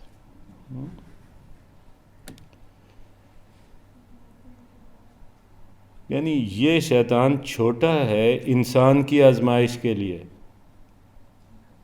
یا اللہ کوئی تگڑا شیطان پیدا کر، مزہ آئے. پھر وہی بات بیک گراؤنڈ پہ، وہ جو کشمکش ہے، وہ جو لڑائی کی کیفیت ہے، ایک کمزور ہو ایک تگڑا ہو، لڑائی کا مزہ نہیں آتا. برابر کی کوئی چیز پیدا کر اگر کرنی ہے. ہر شعر سے یہ پتہ چل رہا ہے کہ انسان برتر ہے. انسان اس وقت اس سٹیج پہ کھڑا ہے جہاں ساری چیزیں اسے چھوٹی نظر آ رہی ہیں. جب نبی کریم صلی اللہ علیہ وآلہ وسلم سے لوگ پوچھ رہے تھے نا کہ اچھا یہ بتائیں فلاں اونٹ کا والد کون سا اونٹ ہے، اچھا جی فلاں شخص کا، وہاں مجہول الہویت کافی لوگ تھے اس زمانے میں مکہ میں جن کے سلسلہ نسب کا کوئی پتہ نہیں تھا. تو منافقین اور طرح طرح کے لوگ اکٹھے تھے. کوئی پوچھتا اچھا پھر آپ نبی ہیں تو یہ بتائیں فلاں اونٹنی کا بچہ یہ ہے کہ وہ ہے، اچھا یہ بتائیں کہ جی فلاں شخص کا ابا کون ہے. تو نبی کریم صلی اللہ علیہ وآلہ وسلم کے چہرے کی رنگت تبدیل ہوتی گئی. اس کوفت سے ہو رہی ہوگی کہ یہ کس آدمی سے کیا پوچھ رہے ہیں. لیکن جو انبیاء کا کام ہے نا، یہ درجہ استادی جو کہتے ہیں نا، یہ پیغمبری پیشہ ہے. اسی لیے برداشت، سب سے بڑی چیز برداشت ہے، اور سب سے بڑا پیمانہ پیغمبروں کے لیے ہے. تو آپ کے چہرے کا رنگ متغیر ہوتا جا رہا تھا تو حضرت عمر ایک دم کھڑے ہوئے. انہوں نے کہا اب اگر کسی نے سوال کیا تو اس کا جواب میری تلوار دے گی. تو نبی کریم صلی اللہ علیہ وآلہ وسلم تھوڑی دیر کے لیے رکے اور پھر آپ نے فرمایا کہ اب پوچھو جس نے جو پوچھنا ہے. اب کائنات میرے سامنے یوں ہے جیسے ہتھیلی پہ رائی کا دانہ ہوتا ہے. یہاں انسان اسی مقام پہ کھڑا ہوا نظر آ رہا ہے، یعنی انسان کامل نظر آ رہا ہے جو دنیا کو اور کائنات کے امور کو اور خالق کائنات کو ڈکٹیٹ کرتا ہوا نظر آ رہا ہے. یا جہانی تازائی یا امتحانی تازائی. می کنی تا چند باما آنچ کردی پیش ازین. یا اللہ یا تو کوئی نئی دنیا بسا، جہان تازہ پیدا کر، یا کوئی نیا امتحان ڈال ہمیں. می کنی تا چند باما انچ کردی پیش ازین. کب تک ہمارے ساتھ وہی کرتے رہو گے جو تم نے پہلے والوں کے ساتھ کیا. کوئی شعر آدمی بول رہا ہے، کوئی مرد بول رہا ہے. مرد سے مراد جینڈر میں نہیں، یعنی ہمت کوئی عورت بھی مردانہ وار، یہ بھی اگرچہ کوئی مناسب بات نہیں ہے، مردانہ وار کیوں، زنانہ وار کیوں نہیں، لیکن لگتا ہے کہ کوئی شعر بول رہا ہے، جس کو ساری چیزیں ہیچ نظر آ رہی ہیں، وہ کسی امتحان کو امتحان ہی نہیں سمجھتا، وہ اس دنیا کو ایک فرسودہ قسم کا کھیل سمجھ رہا ہے۔ وہ کہتا ہے اس دنیا میں یہ جو تو نے جال بچھایا تھا انسان کی آزمائش کے لیے، اس دنیاوی لبھاؤں کا، میرے لیے تو کوئی اٹریکشن نہیں ہے ان میں، یہ مجھے آزمائش میں نہیں ڈال سکتے، میرے لیے کوئی نیا امتحان پیدا کرو، کوئی نئی دنیا پیدا کرو، نیا کوئی چیلنج میرے سامنے رکھو۔ یہ کیا وہی جس طرح پہلے لوگوں کا امتحان لیا جاتا رہا تھا، اسی طرح کے امتحان اب میرے لیے جا رہے ہیں، جس طرح پہلے لوگوں کو سزائیں دی جا رہی تھیں اسی طرح مجھے سزائیں دی رہے ہیں، جس طرح پہلے قومیں تباہ ہوتی تھیں اسی طرح اب قومیں تباہ ہو رہی ہیں۔ نہیں، مزہ نہیں آ رہا، کھیلنے کا مزہ نہیں آ رہا، میرے لیول کی کوئی چیز میرے سامنے لے آؤ۔ فقر بخشی با شکوہ خسرو پرویز بخش، یا عطا فرما خرد با فطرت روح الامی۔ اگر تو مجھے بے نیازی بخشی ہے، اگر تو نے مجھے بے نیاز بنایا ہے، تو با شکوہ خسرو پرویز بخش۔ خسرو پرویز مضبوط ترین بادشاہ مانا جاتا ہے تاریخ ایران کا۔ ایک بندہ ہوتا ہے جو معاف کرتا ہے اپنی کمزوری کی وجہ سے۔ میں مثلاً کہیں سے گزرنا چاہ رہا ہوں، کسی باڈی بلڈر نے مجھے موڈا مارا ہے اور میں نے غصے سے مڑ کے دیکھا ہے اور اس کے مسل سسل نظر آئے ہیں ڈولے، اور میں نے کہا میں نے اسے اللہ کے نام پہ معاف کیا۔ ایک فقر یہ ہے، ایک فقر یہ ہے کہ ایک بابا جی نہایت کمزور پیچھے سے آ رہے ہیں اور انہوں نے مجھے دھکا دیا ہے، اور میں اپنی جوانی میں ہوں اور توانائیوں میں ہوں، اور مجھے بہت غصہ چڑھا ہے ان پہ، اور میں نے مڑ کے دیکھا ہے اور میں نے کہا کہ میں اس کو اللہ کی خاطر معاف کرتا ہوں۔ اس میں بہت فرق ہے۔ کمزوری کی وجہ سے کسی کو معاف کرنا کوئی معاف کرنا نہیں ہے۔ آپ طاقتور ہوں، آپ بدلہ لے سکتے ہو، آپ میں اتنی جان ہو، آپ اس سے تگڑے ہوں۔ گاڑی میں کوئی غلط ڈرائیونگ کر رہا ہو نا، اگر کوئی بچہ ہو یا بندہ فیل کرے کہ مجھ سے کمزور ہے، وہ غلط ڈرائیونگ کر رہا ہو، تو ہمیں خواہ مخواہ غصہ چڑھتا ہے، دل کرتا ہے اس کے آگے گاڑی لگا کے نا اس کو ذرا سمجھائیں کہ کیسے۔ اور کبھی کوئی تگڑا آدمی ایسا کرے تو سائڈ پہ ہو جاتے ہیں، دفع کر، جانے دے، ہمیں کیا متھے لگنا۔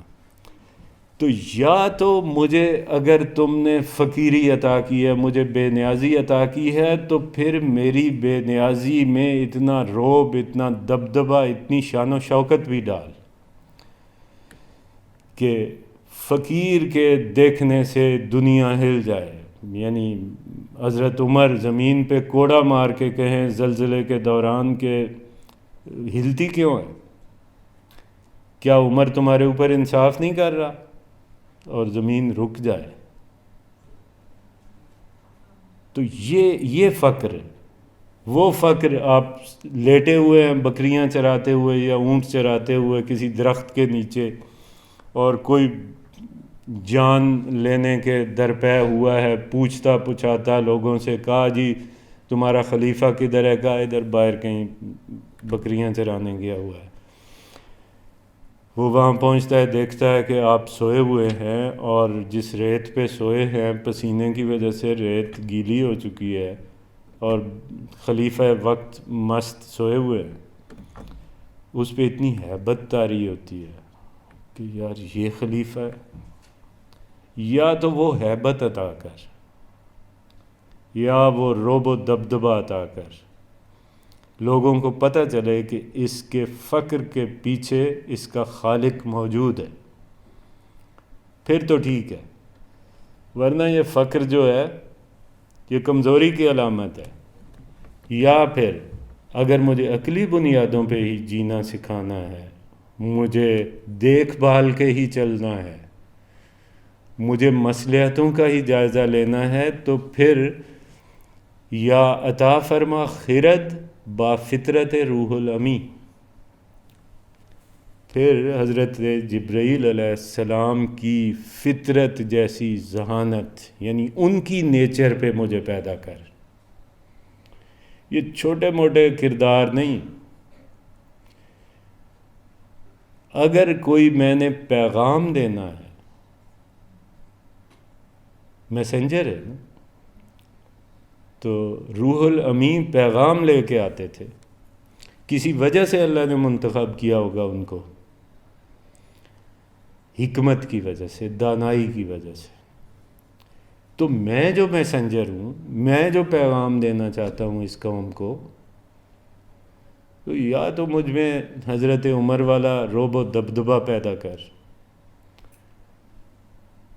یہ حضرت عمر، یہاں میں علامہ اقبال کی وہ باتیں جو وہ کہنا چاہتے تھے نہیں کہی ہوں گی، بٹوین دا لائنز ہوتا ہے، عام آدمی کو سمجھانے کے لیے۔ اس زمانے کی سب سے بڑی سلطنت جس کا حوالہ دیا جاتا تھا خسرو پرویز، پسندیدہ نہیں تھا پر طاقت کا تو استعارہ تھا، تو یا تو مجھے اتنی طاقت بھی عطا فرما، یا پھر اگر میں نے مصلحتوں کے ساتھ جینا ہے، دیکھ بھال کے جینا ہے اور اپنا پیغام بھی دینا ہے لوگوں کو، تو پھر مجھے جبریل امین کی فطرت عطا فرما۔ یا بکش در سینہ من آرزوئے انقلاب، یا دیگر گون کن نہاد ان زمانوں ان زمین، یا چنان کن یا چنین، یا مار دے، کشتن مصدر ہے، بکش مار دے، در سینہ من میرے سینے کے اندر، آرزوئے انقلاب، یا تو میرے سینے کے اندر یہ جو انقلاب کی خواہش ہے اس کو ختم کر دے۔ ہر چیز پہ قادر اللہ تعالیٰ ہے، آپ میں جذبہ بھی وہی پیدا کرتا ہے، آپ میں خیال بھی وہی پیدا کرتا ہے، آپ میں عمل کی صلاحیت بھی وہی پیدا کرتا ہے، اور آپ سے عمل کرواتا بھی وہی ہے۔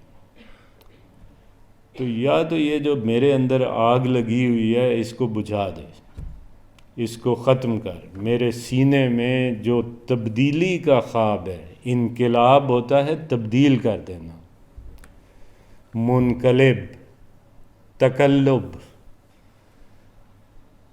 بدل دینا، کسی چیز کو کسی چیز سے تبدیل کر دینا، گویا تبدیلی۔